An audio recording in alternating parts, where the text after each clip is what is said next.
What's going on, preppers? Welcome back to the channel. Economic Prepper here. Hope you guys are doing very well. High gas prices, food shortages, layoffs, inflation may be here to stay for a lot longer than expected.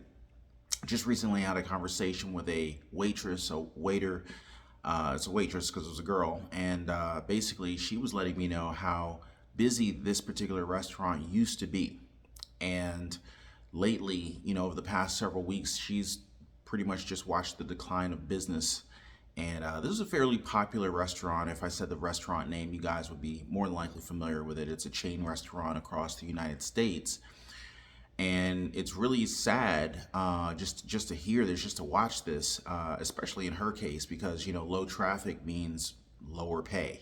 Being a waitress or a waiter, your income is based on the tips that you receive. It's based on the revenues that the business generates in the form of the meals that are ordered from the patrons, and the traffic has dwindled down quite a bit. And this particular waitress indicated that those who do show up tend to not order quite as much, so the amount of income that she's generating is much lower than it used to be.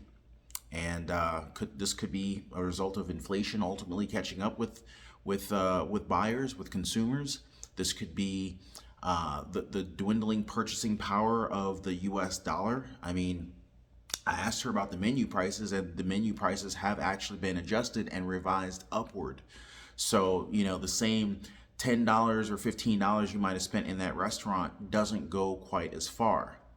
Now, for the last quarter century, the federal government has stepped in with some kind of emergency financial relief whenever the economy is in the tank. Now, it's going to be a lot different going forward, because if we look at inflation, if we look at the Fed is raising interest rates, and with the U.S. deficit in the current condition, the current state that it's in, the U.S. government really doesn't have the extra gas in the tank, so to speak. No pun intended with, astronomical gas prices nowadays, but the U.S. government really doesn't have the gas in the tank to offer any type of quantitative easing like it normally would with a pending inflation or with a pending recession coming up. You got the dot-com crash of 2001, where the Bush administration sent out $300 checks to millions of households. I don't know if you guys remember that one. We had, amid the 2008 financial crisis, the Financial Reserve slashed interest rates to historic lows, and basically attempted to lift the financial markets in the face of Lehman Brothers and AIG and mega corporations that were too big to fail. They needed bailouts. Then you had 2009, President Barack Obama back in the day. His first major piece of legislation was this $830 billion package to mitigate the worst of the Great Recession that we were experiencing at the time. Now, here we are in 2020, we faced a sudden, unexpected pandemic and ultimate shutdown of the economy. And of course, the Fed and Congress immediately raced into action, and with bipartisan support, which was surprising. They hit the economy with low interest rates, emergency lending programs for businesses. There was all sorts of financial support thrown out in light of, businesses, whether it was a small business, a mid-sized corporation, a large cap corporation. All of these businesses watched their revenues dry up in an instant as the economy was literally shut down. And of course, the Federal Reserve, combined with the Trump administration at the time, sent out a number of different payments out to individuals. There were very favorable unemployment benefits set out, and many different business-related checks that were sent out to keep employees on the payroll. But now, as a growing number of economists see another downturn on the horizon, we've been talking about this, you guys, a very similar degree of government help is not to be expected going forward. And, especially with inflation sitting at 41-year highs. And this is ultimately because of the looming recession will be one that was ultimately engineered by policymakers in an effort to combat inflation. So it's kind of like the previous efforts that they implemented, the fiscal policy that they implemented, uh, kind of allowed us to avoid a recession and possibly a depression to the extent that we could have. But now all of that financial assistance has kind of put us in this position now where we're on the cusp of a recession that will literally push people over the edge. I mean, we're looking at the local economies from individuals. We're not even talking about businesses, but just looking at the local economies. I mean, if I just take the restaurant worker that I spoke with, a lot of people they're hurting right now.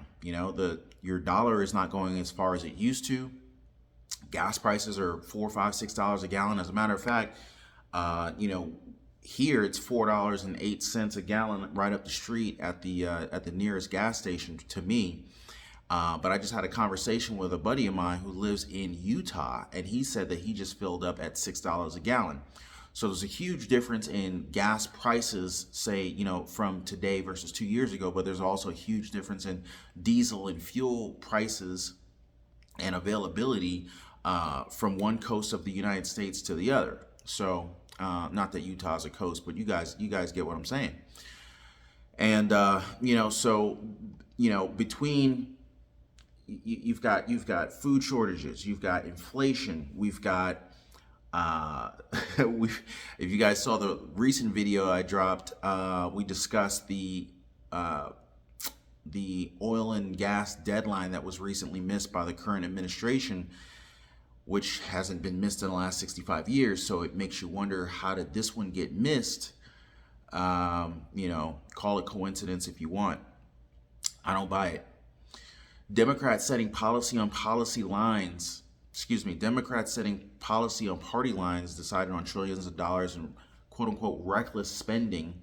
And, it's debatable because at the time, unemployment was approaching 15-20%. And it's interesting how the numbers get manipulated because, we're looking at inflation today and they're claiming that inflation is at 8.6%. Well, actually, the previous report was 8.6%. Most recent report that I saw was over 9% for inflation after the most recent Fed rate hikes.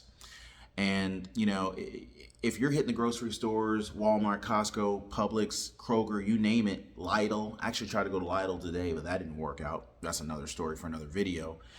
If you're going to the grocery stores and you're looking at food prices, you're seeing prices for meat, for eggs, for milk, you name it, bread, tampons if you can find them, baby formula if you can find them, significantly higher than we've ever seen it. And these prices are not expected to come down anytime soon. And, economists are slower to pin full blame on these previous checks that went out to individuals, basically pointing to factors instead, like Russia's invasion of the Ukraine and that's impact on the supply chain. So, there's a number of different factors, but things are steadily getting worse. And I'll be honest with you guys, I know that not everyone is in the same financial position. Some people are in, better or worse positions financially than the other. But I'll be honest with you, I'm making it a point every time I go out to a restaurant, especially if it's slow, tip your waiters, guys, tip your waitresses. They're under a lot of stress. They're under a lot of pressure.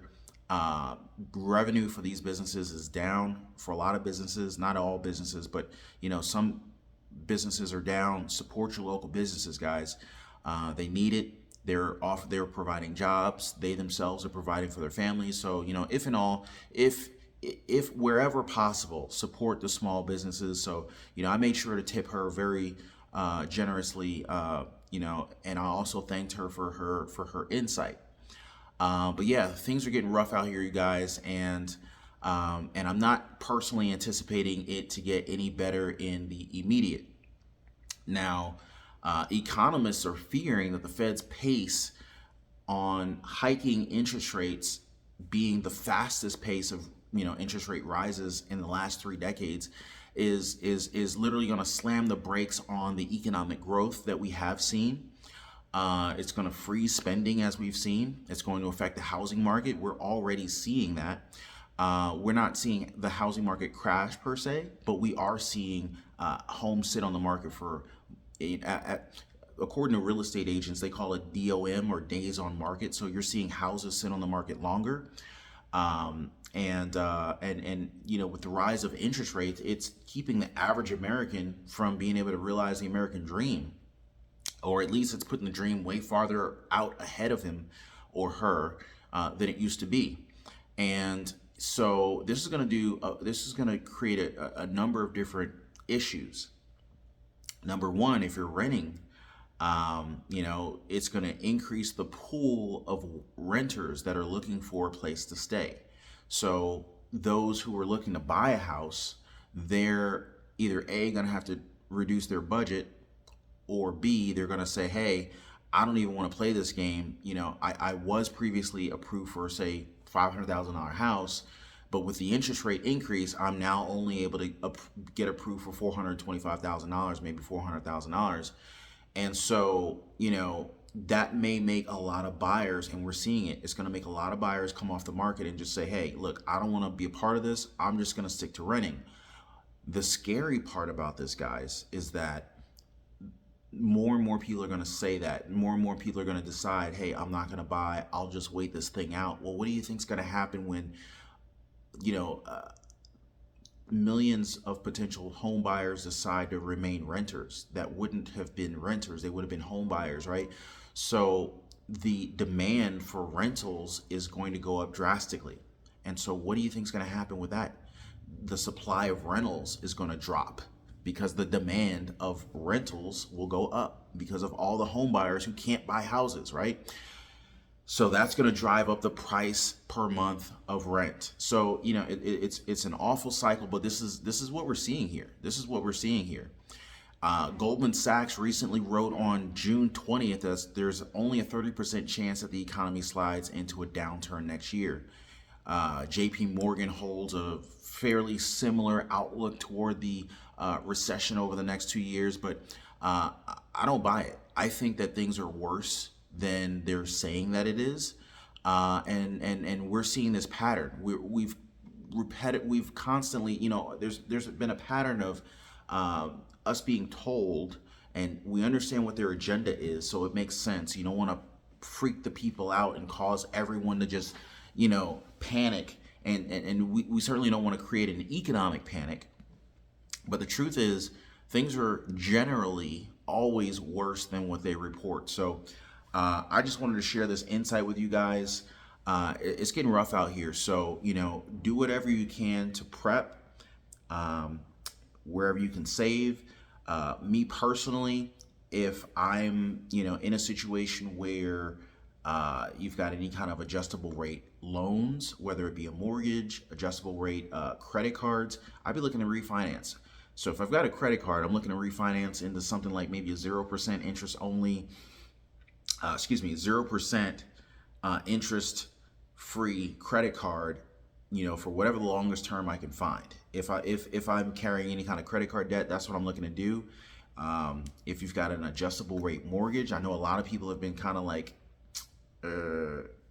convinced that this is a good idea. Me personally, I think it's a horrible idea. Of course, none of this should be considered as financial advice. But if you've got an adjustable rate mortgage, I'd be looking to refinance that thing. Just to kind of like lock in a payment that you know what the payment's going to be, because with the direction that interest rates are going, if they keep going up, your mortgage payment's going to keep going up, and the last thing you want to do is be you don't want the tail wagging the dog, so to speak, and have your mortgage payment go from, say, $1,500 a month to $2,200 a month. That would be scary, and I know a lot of people would be in a very, very difficult situation if they found themselves with a mortgage payment that just kept climbing as a result of a adjustable rate mortgage. So again, none of this is financial advice. I'm just sharing some thoughts that are on the top of my mind. You can look into this for yourself to see if this is a good fit for you guys. But it looks like things are getting a whole lot worse, and new news is actually coming out. In fact, I'm expecting that gas prices are going to go even higher potentially in the near future. I'm watching a particular situation unfold. I don't want to share this with you guys just yet, but stay tuned. If you haven't already, definitely, if you've made this far in the video, drop a like for the video. Also consider subscribing. But what I'm looking at right now looks like it could be the next crisis. This potential shutdown, if this shutdown happens that I'm monitoring right now, I expect to see gas prices hit 10, 11, possibly even $12 a gallon before the year ends. So we're going to see if that happens. I want to allow for a little bit more certainty in terms of the events. I want to allow some more of these events to actually unfold before I actually bring this up. I don't want to create any undue panic, but it's looking really serious. Anyway, guys, like I said, if you made it this far in the video, drop a like on the video, and I will see you guys on the next one. Take care. Be safe.